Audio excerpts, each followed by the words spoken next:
हम सबकी जिंदगी दिन, रात और बदलते मौसमों के हिसाब से चलती है ना? पर कभी सोचा है कि ये सब होता कैसे है? इसका जवाब हमारी पृथ्वी के दो जबरदस्त कॉस्मिक डांस में छिपा है और आज हम इन्हीं डांस मूव्स के पीछे की साइंस को समझने वाले हैं। हाँ, मतलब वो कौन सी घड़ी है जो हमारे दिन और साल सेट करती है? ये सवाल सुनने में बड़ा लगता है, पर इसका जवाब हमारी रोज की जिंदगी से जुड़ा है। और ये जवाब छिपा है पृथ्वी की दो खास तरह की हरकतों में। जी हाँ, हमारी पृथ्वी एक ही वक्त में दो अलग अलग तरह से घूम रही है और इन्हीं दो गतियों से हमारे दिन, साल और मौसम बनते हैं। चलिए एक एक करके इन्हें समझते हैं। तो पहला डांस मूव है रोटेशन, यानी घूर्णन।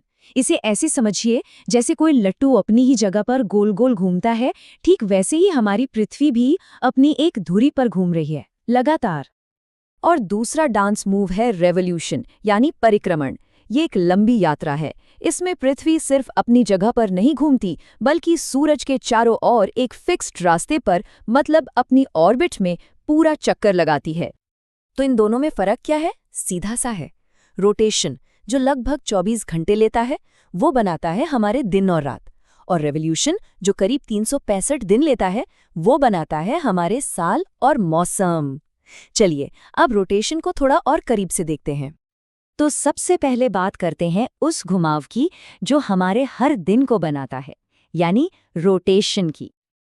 अब देखिए, जैसे जैसे पृथ्वी घूमती है, उसका एक हिस्सा सूरज के सामने आ जाता है, वहां हो जाता है दिन, और जो दूसरा हिस्सा अंधेरे में चला जाता है, वहां हो जाती है रात। और इन दोनों को जो लाइन अलग करती है ना, उसे कहते हैं सर्कल ऑफ इल्यूमिनेशन या प्रदीप्ति वृत्त। ये एक तरह की बाउंड्री है दिन और रात के बीच। और ये एक पूरा चक्कर, मतलब एक पूरा स्पिन अपनी धुरी पर पूरा करने में पृथ्वी को लगते हैं पूरे 24 घंटे। और बस इसी को हम कहते हैं एक दिन। लेकिन जरा एक पल के लिए सोचिए, क्या हो अगर पृथ्वी का ये घूमना अचानक बंद हो जाए?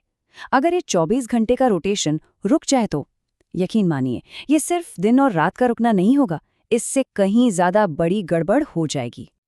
क्या होगा?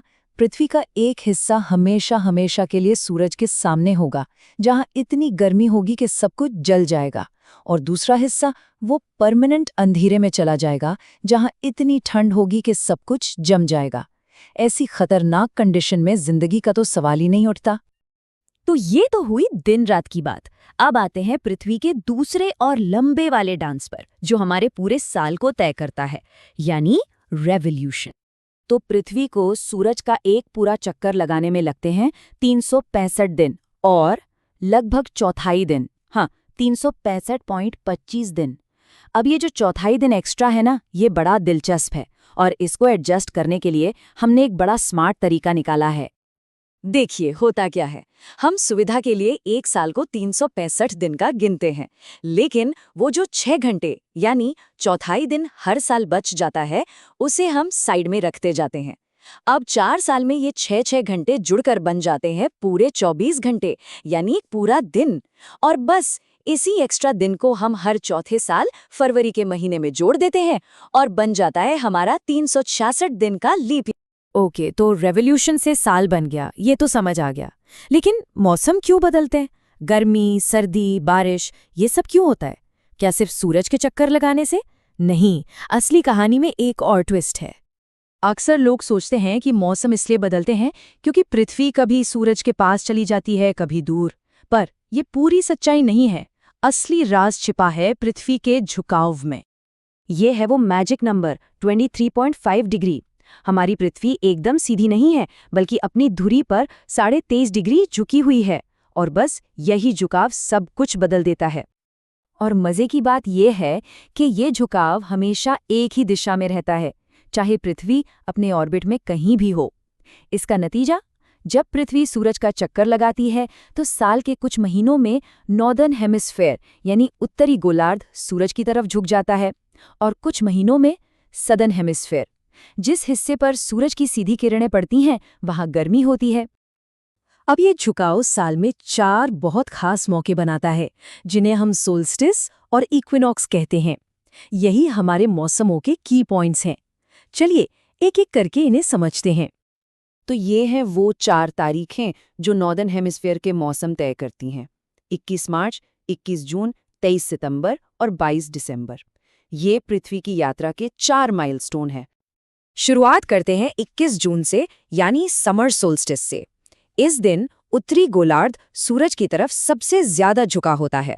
सूरज की किरणें सीधे ट्रॉपिक ऑफ कैंसर पर पड़ती हैं। नतीजा, साल का सबसे लंबा दिन और सबसे छोटी रात, और यहीं से गर्मियों की ऑफिशियल शुरुआत होती है। अब ठीक 6 महीने बाद 22 दिसंबर को कहानी बिल्कुल पलट जाती है। इसे कहते हैं विंटर सॉल्स्टिस। अब उत्तरी गोलार्ध सूरज से सबसे दूर झुका होता है। सूरज की किरणें सीधे ट्रॉपिक ऑफ कैप्रिकॉर्न पर पड़ती हैं। इसका असर, साल का सबसे छोटा दिन और सबसे लंबी रात, और ये सर्दियों की शुरुआत होती है। और इसी का एक बड़ा मजेदार नतीजा ये है कि जब हमारे यहाँ दिसंबर में कड़ाके की ठंड पड़ती है और हम क्रिसमस मनाते हैं, उसी वक्त ऑस्ट्रेलिया जैसे देशों में जोरों की गर्मी होती है। सोचिए, वहाँ लोग गर्मियों में क्रिसमस सेलिब्रेट करते हैं। ये सब पृथ्वी के झुकाव का ही खेल है। तो सोल्स्टिस हो गए साल के 2 एक्सट्रीम पॉइंट्स, गर्मी और सर्दी के। अब इनके बीच में आते हैं इक्विनॉक्स, यानी विषुवु। ये साल में 2 बार होते हैं, 21 मार्च और 23 सितंबर को। इन 2 दिनों पर पृथ्वी का कोई भी पोल सूरज की तरफ झुका नहीं होता। सूरज की सीधी किरणें सीधे इक्वेटर पे पड़ती हैं। नतीजा, पूरी दुनिया में दिन और रात लगभग बराबर हो जाते हैं, और इन्हीं से होती है वसंत और पतझड़ के मौसम की शुरुआत। तो संक्षेप में, रोटेशन ने हमें दिए दिन और रात, रेवोल्यूशन ने हमें दिया हमारा साल।